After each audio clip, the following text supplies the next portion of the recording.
What I'm about to tell you cannot be repeated to anyone. You have a greater purpose than any of us could have ever imagined.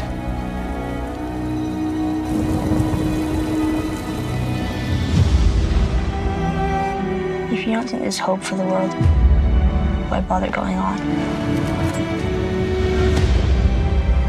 You haven't seen the world, so you don't know. You keep going for family. I'm not family. No, you're cargo.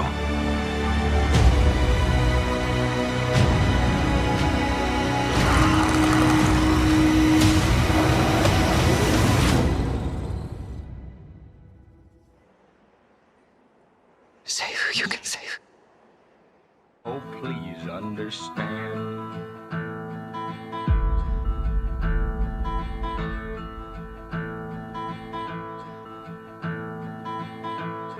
Saying it's a virus, some kind of parasite.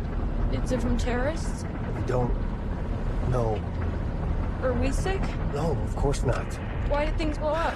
No cell phone, no radio. A minute ago, newsman wouldn't shut up. How do you know? What? How do you know we're not sick? Why would you terrorists dump me with Fedra? Because it's where you'd be safest, and you were safe there until you decided to sneak out. A terrorist? Was Riley a terrorist?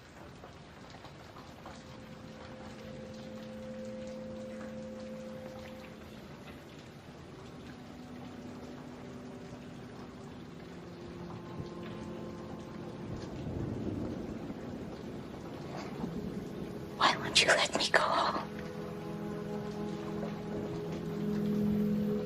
Because you have a greater purpose than any of us could have ever imagined. So we're leaving tonight, and we're taking you with us.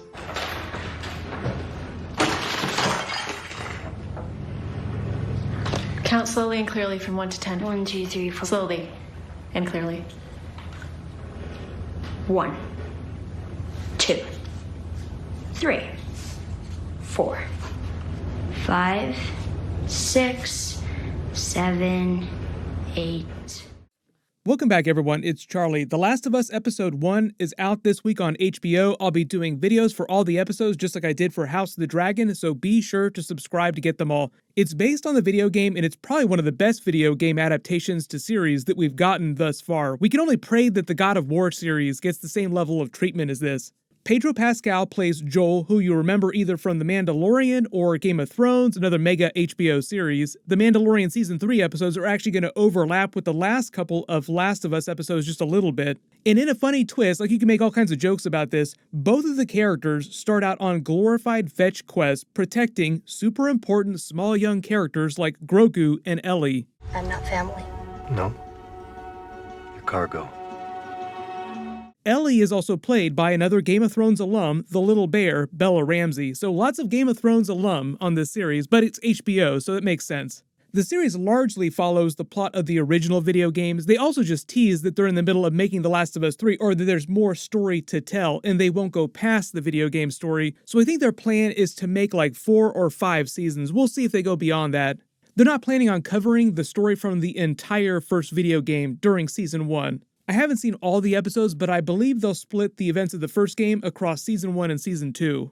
They've added a few non-game characters to fill out the universe a little more and go deeper on some of the groups during the story during some of the bigger parts. I'll be sure to point out the big ones in my episode videos when they appear. The biggest brand new character, not from the video games that are in all the trailers, is Kathleen, played by Melanie Lynskey, who's the leader of a revolutionary group in Kansas.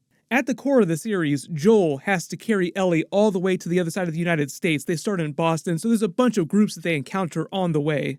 They did bring back the original voice actors from the video games for special roles. The voice of Ellie in the games is played by Ashley Johnson. She's playing Ellie's mother on the show. You see her in some of the trailers. She's holding tiny baby Ellie, which will show you that they are going to have some flashbacks to explain the origin of the fungus.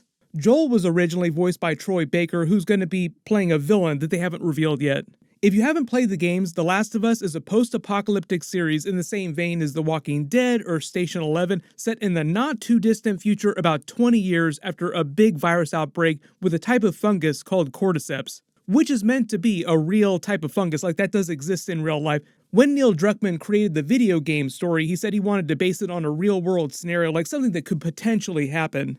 During the story, in the year 2013, there's a viral outbreak of this mutant strain of the fungus that goes complete full-blown pandemic like we just saw a couple years ago. Talk about PTSD, turning everything into what you see in the present day of the trailer, like the zombie virus in the Walking Dead universe, except fungus covers everything and turns everyone into slightly different creatures. They are kind of like the walkers on Walking Dead, but they're called clickers because of the clicking sound that they make. They also move really fast too, unlike the walkers from Walking Dead.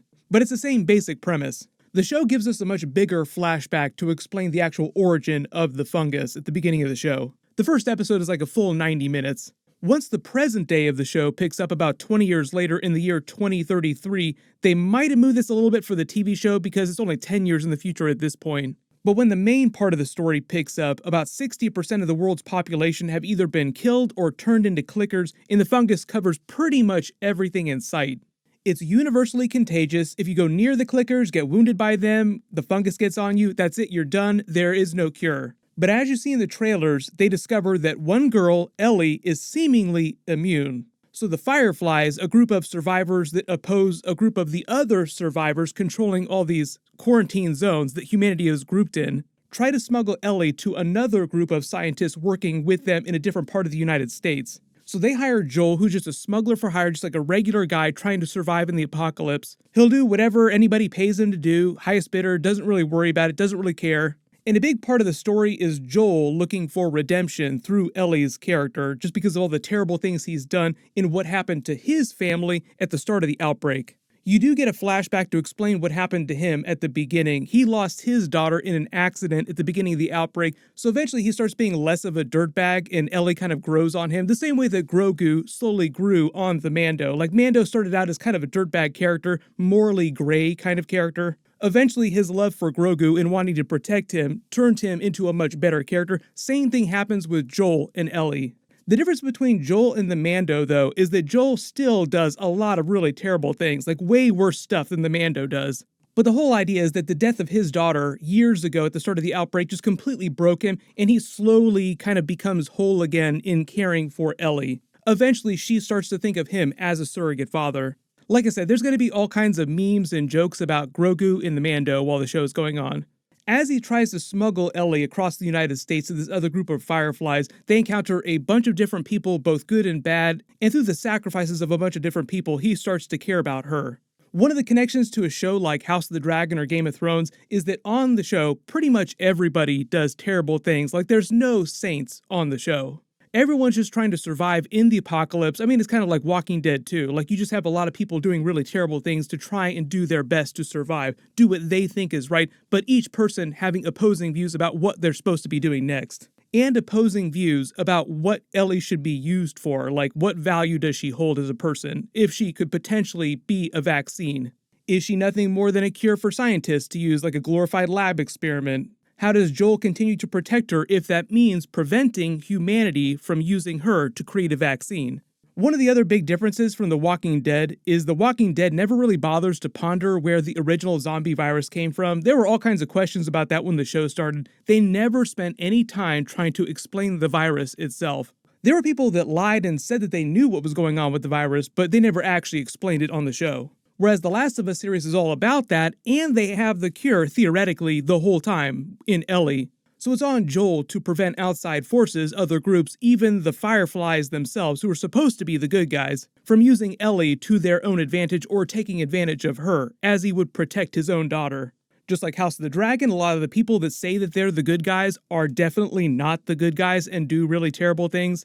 Joel himself, also in trying to care for Ellie, be a surrogate father to her, winds up betraying a lot of the people that he also cared about, mostly because he grows to care more about Ellie than about the rest of humanity, which also kind of creates a lot of theories about The Mandalorian Season 3. Will the Mando care more about Grogu than he cares about becoming a true Mandalorian again?